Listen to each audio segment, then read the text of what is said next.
अभ्यास sheet number 5 कक्षा 10वीं के अंतर्गत प्यारे बच्चों आज हम अभ्यास करेंगे व्याकरण भाग का। तो चलिए शुरू करते हैं अभ्यास शीट नंबर 5। हमारे पास पहला प्रश्न है, दो पर्यायवाची शब्द लिखें। बरसात का पर्यायवाची शब्द है वर्षा व बारिश। चंद्रमा के पर्याय हैं शशि व रजनीश। माता के पर्याय हैं माँ व जननी। पक्षी के पर्याय हैं नभचर व खग। रात के पर्याय हैं रजनी व रात्रि। इसी तरह से हमारे पास प्रश्न नंबर 2 है, विपरीत शब्द जो है हमने बनाने हैं। विधवा का सधवा, स्वस्थ का अस्वस्थ, सुख का दुख, स्वीकार का अस्वीकार, प्राचीन का नवीन, अपमान का सम्मान। प्रश्न नंबर 3 है, दो पर्यायवाची शब्द। घर का गृह, सदन, निकेतन। गंगा का सुरनदी, भागीरथी, देवनदी। वृक्ष का पर्याय है पेड़, विटप, तरु। बेटा के पर्याय हैं सुत, तन्य, पुत्र। इसी तरह से प्रश्न नंबर 4 है, विशेषण शब्द बनाएं। सप्ताह का विशेषण है साप्ताहिक। समय का विशेषण है सामयिक। निश्चय का विशेषण है निश्चित। प्रतिष्ठा के विशेषण है प्रतिष्ठित। स्मरण के विशेषण है स्मरणीय। अपराध के विशेषण है आपराधिक। इसी तरह से प्रश्न नंबर 5 है, मुहावरे। अर्थ बताते हुए वाक्य में प्रयोग करें। पहला मुहावरा है बुढ़ापा बिगाड़ना, अर्थात वृद्धावस्था में तंग करना। यदि बच्चे गलत संगति में पड़ जाएं तो माता पिता का बुढ़ापा बिगड़ जाता है या बिगाड़ देते हैं। दूसरा वाक्य है सीधे मुंह बात ना करना, अर्थात ठीक से बात ना करना। जब से मोहन के पास पैसा आया है तब से वह किसी से सीधे मुंह बात नहीं करता। शब्द है, वाक्य है जान एक कर देना, अर्थात बहुत मेहनत करना। परीक्षा में प्रथम आने के लिए मीरा ने जान एक कर दी। वाक्य है क्रोध के मारे लाल होना, अर्थात बहुत गुस्सा आना। सोहन को जुआ खेलते देखकर उसके पिता क्रोध के मारे लाल हो गए। शब्द है 3-13 बकना, अर्थात अंट शंट बोलना। नशे की हालत में सोहन 3-13 बकने लगता है। अगला है नाक कटवाना, अर्थात बदनाम करवाना। मोहित ने चोरी करके अपने परिवार की नाक कटवा दी। अगला वाक्य है चेहरे का रंग उड़ना, अर्थात घबरा जाना। चोरी पकड़े जाने पर गीता के चेहरे का रंग उड़ गया। प्रश्न नंबर 6 है, पंजाबी से हिंदी में अनुवाद। ठाकुर साहब ਦੇ ਚਲੇ ਜਾਣ ਤੋਂ ਬਾਅਦ ਮਨੋਹਰ ਸਿੰਘ ਨੇ ਤੇਜਾ ਨੂੰ ਬੁਲਾ ਕੇ ਛਾਤੀ ਨਾਲ ਲਾਇਆ ਅਤੇ ਕਿਹਾ, ਪੁੱਤਰ ਇਸ ਦਰਖਤ ਨੂੰ ਤੂੰ ਹੀ ਬਚਾਇਆ ਹੈ, ਇਸ ਲਈ ਹੁਣ ਮੈਨੂੰ ਵਿਸ਼ਵਾਸ ਹੋ ਗਿਆ ਹੈ ਕਿ ਮੇਰੇ ਪਿੱਛੋਂ ਤੂੰ ਇਸ ਦਰਖਤ ਦੀ ਪੂਰੀ ਰੱਖਿਆ कर सकेगा। अनुवाद है, ठाकुर साहब के चले जाने के बाद मनोहर सिंह ने तेजा को बुलाकर छाती से लगाया और कहा, पुत्र इस वृक्ष को तुमने ही बचाया है, इसलिए अब मुझे विश्वास हो गया है कि मेरे बाद तुम इस वृक्ष की पूरी रक्षा कर सकोगे। दूसरा है, शिवपाल सिंह ने अपने आदमियों ਨੂੰ ਕਿਹਾ, ਦੇਖਦੇ ਕੀ ਹੋ, इस बुढ़े ਨੂੰ फड़ लो ਅਤੇ दरखत कटना शुरू कर दो। इसका अनुवाद है, शिवपाल सिंह ने अपने आदमियों से कहा, देखते क्या हो, इस बूढ़े को पकड़ लो और पेड़ काटना शुरू कर दो। प्रश्न नंबर 7 है, मुहावरों के अर्थ बताते हुए वाक्य में प्रयोग। पहला है राह देखना, अर्थात बेसब्री से इंतजार करना। मैं अपने भाई की राह देख रही थी।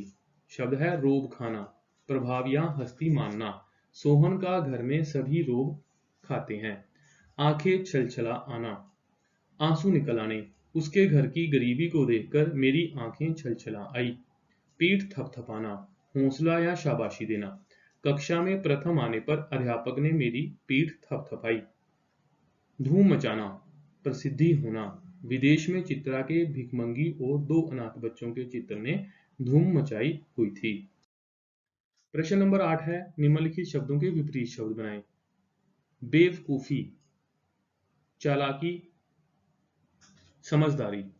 इसका जो बेवकूफी का विपरीत शब्द होगा वो होगा समझदारी। बंधन का मुक्ति। गुण अवगुण, विदेश स्वदेश, निरक्षरता साक्षरता, धनी निर्धन, बीमार स्वस्थ, आदर्श यथार्थ। शोहरत बदनामी, जिंदगी मौत। प्रश्न नंबर 9 है, फिर से आ गया हमारे पास अनुवाद। मेरे बच्चे हन होर किसदे। ਇਹ ਤੁਹਾਡੀ चित्रा मासी है, नमस्ते करो अपनी मासी नू, अरुणा ने हुक्म दिता। मेरे बच्चे हैं और किसके। ये तुम्हारी चित्रा मासी है, नमस्ते करो अपनी मासी को, अरुणा ने आदेश दिया। सच। हैरानी नाल बच्ची बोल पई, फिर तां मासी तुसीं जरूर चित्रकला विच पहला नंबर लिआंदी होवोगी। मैं भी पहला नंबर लिआंदी हां। सच। आश्चर्य से बच्ची बोल पड़ी। तब तो मासी तुम जरूर चित्रकला में पहला नंबर लाती होगी। मैं भी पहला नंबर लाती हूँ। इसी तरह से तीसरा है, चित्रा नू वेखन आई सी, हुण तां एकदम भुल ही गई। चित्रों को नहीं, चित्रा को देखने आई थी, तुम तो एकदम भूल ही गई। प्रश्न नंबर 10 पे फिर से अनुवाद है। 8 ਵਜੇ ਸਿਸਟਰ ਸੁਸਾਨ ਦੇ ਵਾਰਡ ਵਿੱਚ ਆਉਂਦੇ ਹੀ ਕਈ ਬੱਚਿਆਂ ਦੇ ਚਿਹਰੇ ਤੇ ਮੁਸਕਾਨ ਛਾ ਗਈ। ਇੱਕ ਤੇ 9 ਨੰਬਰ ਵਾਲੇ ਬੱਚੇ ਤਾਂ ਉਸਦੇ ਸਵਾਗਤ ਲਈ ਬਿਸਤਰ ਤੇ ਉੱਠ ਕੇ ਬੈਠ ਗਏ। ਸਿਸਟਰ ਨੇ ਉਹਨਾਂ ਵੱਲ ਹੱਥ ਹਿਲਾਇਆ। 8 बजे सिस्टर सुसान के वार्ड में आते ही कई बच्चों के चेहरे पर मुस्कान छा गई। एक और 9 नंबर वाले बच्चे तो उसका स्वागत करने के लिए बिस्तर से उठकर बैठ गए। सिस्टर ने उनकी ओर हाथ हिलाया। दूसरा है, रंग बिरंगे सुंदर फुल्लां वाला यह गुलदस्ता तां मैं खुशी नाल लै रही हां। बाकी यह गिफ्ट किसे ਇਹੋ ਜਿਹੀ औरत ਨੂੰ ਦੇ ਦਿਓ जिसदा कोई बबलू होवे। मेरा तां कोई बबलू ही नहीं है, मैं तां हाले तक शादी ही नहीं की है। रंग बिरंगे सुंदर फूलों वाला ये गुलदस्ता तो मैं खुशी से ले रही हूँ। बाकी ये गिफ्ट किसी ऐसी स्त्री को दे देने चाहिए जिसका कोई बबलू हो। मेरा तो कोई बबलू है ही नहीं, मैंने तो अभी तक शादी ही नहीं की है। फिर से अनुवाद है। छोटे ਜਿਹੇ ਪੁਸ਼ਤੈਨੀ ਮਕਾਨ ਵਿੱਚ ਰਹਿ ਰਹੀ ਬਜ਼ੁਰਗ ਬਸੰਤੀ ਨੂੰ ਦੂਰ ਸ਼ਹਿਰ ਰਹਿ ਰਹੇ ਪੁੱਤਰ ਦਾ ਪੱਤਰ ਮਿਲਿਆ। ਮਾਂ, ਮੇਰੀ ਤਰੱਕੀ ਹੋ ਗਈ ਹੈ। ਕੰਪਨੀ ਵੱਲੋਂ ਮੈਨੂੰ ਰਹਿਣ ਨੂੰ ਬਹੁਤ ਵੱਡੀ ਕੋਠੀ ਮਿਲੀ ਹੈ। ਹੁਣ ਤਾਂ ਤੈਨੂੰ ਮੇਰੇ ਕੋਲ शहर ਵਿੱਚ ਆ ਕੇ रहना ही पवेगा।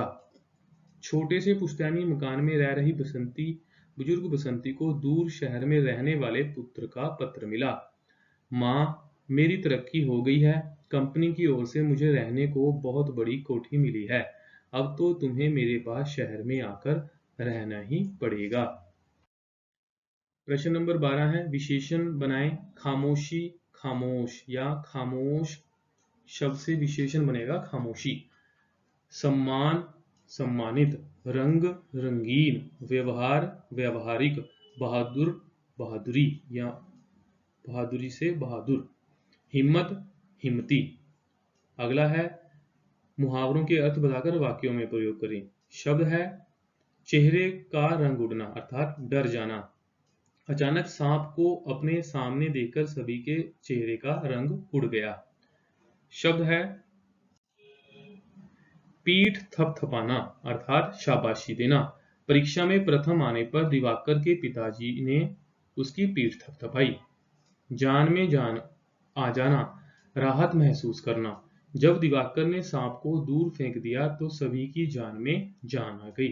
प्यारे बच्चों, हमने आज की अभ्यास शीट में व्याकरण भाग से अधिकतर पंजाबी से हिंदी वाक्यों का अनुवाद किया है। अगली अभ्यास शीट में हम फिर से एक नए उपविषय के साथ आपके सामने प्रस्तुत होंगे। तब तक आप इस अभ्यास शीट का अच्छे से अभ्यास करें।